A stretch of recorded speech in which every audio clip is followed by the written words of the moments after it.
Michael, a 30-year-old communications engineer, had a strange evening habit. He would sit by the window of his apartment, turn off every light, and tune his old shortwave radio to nowhere in particular. The static felt like a familiar landscape, a chaotic, shifting world of noise that somehow calmed him better than silence ever could. His father was the one who gave him this radio when Michael was 12. They used to listen together on cold nights, searching for distant voices lost in the ether. After his father's sudden death, the radio became the only part of those memories he could still touch. But on a cold October evening, the familiar static broke. The noise sharpened. The line of sound narrowed.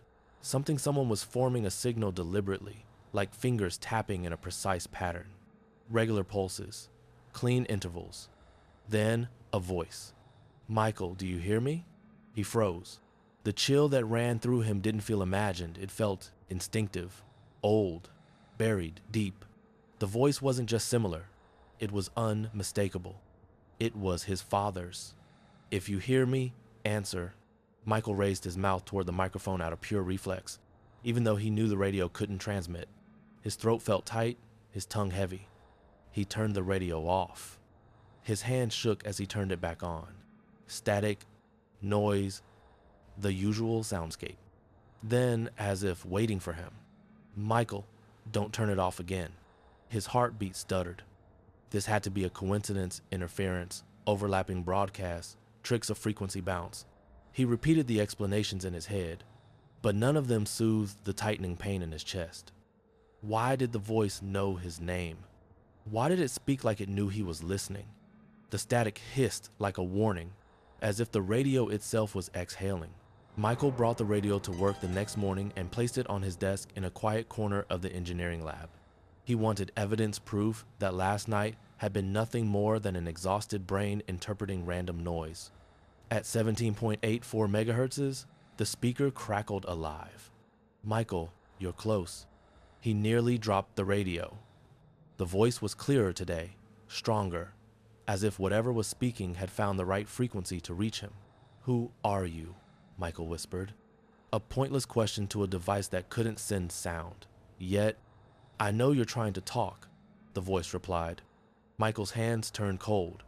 "I want to speak with you, son." The word son hit him like a physical force. His vision blurred for a moment, too many memories rising at once. His father's laughter, the old radio, the warm weight of his hand on Michael's shoulder. This was not possible.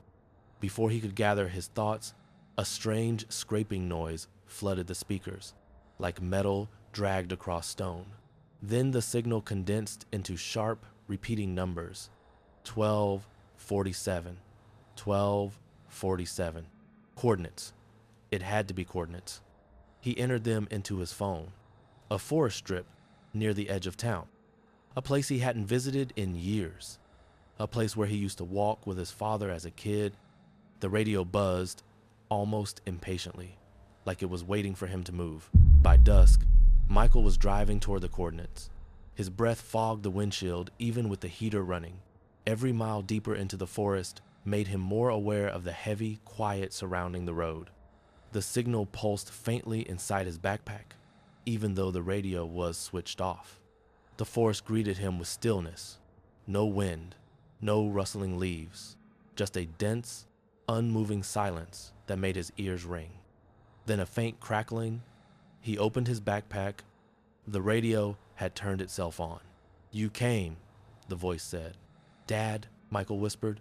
"Where are you?" Silence stretched thin. "Come closer." The path narrowed between the trees as he walked, branches brushing his jacket like hesitant fingers. The forest opened into a small clearing he recognized instantly. They used to gather firewood here. He had been here with his father the last time he ever saw him alive. The radio's voice grew warmer, almost joyful. "I'm glad you're here." Michael felt watched. Not from one direction, from all directions. "I missed you," the voice continued. Its warmth felt wrong, manufactured, borrowed. He swallowed hard. "Where are you?" Then came a sound that did not belong to forest or radio. A deep, muffled shift, like something rising from underground. Michael's breath quickened. Trees leaned subtly inward, as if listening. The air seemed to vibrate in slow, heavy pulses. "I'm close," the voice said. "I've always been close. This isn't possible. Anything is possible here." The signal grew unnaturally loud, almost pressing against his skull. And then the voice began to distort. The warmth drained. The pitch dropped. "You came to me, Michael." The pauses between words were mechanical, disconnected, like something was assembling speech from pieces of someone else's memory. "You came because the one calling wasn't him." Michael's stomach flipped. "Then who?" he whispered. Static roared like a broken scream. Then the noise rearranged itself into a cold, layered voice. The thing that found his voice. A human scream tore from the speaker, full, agonized, ragged. A scream that belonged to a man in real pain. A scream that certainly wasn't his father. Michael threw the radio to the ground. It kept talking.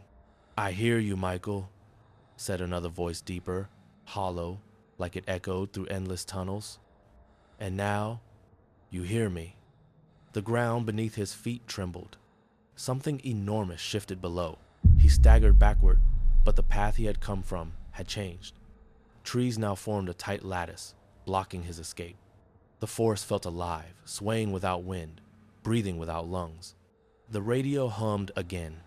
"Michael, why leave?" The voice was perfect. His voice? "Come back," it coaxed. "We can talk, forever."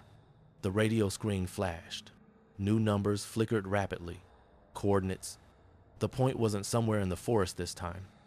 It was directly beneath him. The ground cracked. He ran, stumbling, tripping over roots that rose like hands from the soil, branches grabbing at his clothes. The forest resisted him, pushing back, constricting. But he broke through. He reached the car, slammed the door. Silence. His hands shook as he drove home. Every tree seemed to lean just slightly toward the road, as if watching him flee. At home, he threw the radio in the trash, shut every door, locked every window. He didn't sleep, couldn't. At 3:17 a.m., his phone lit up on its own. New signal detected, 17.84 megahertzes. Connecting, from the phone speaker, quiet but unmistakably clear, came a voice. His own. Michael opened the door, and then someone knocked. Softly, once, then again.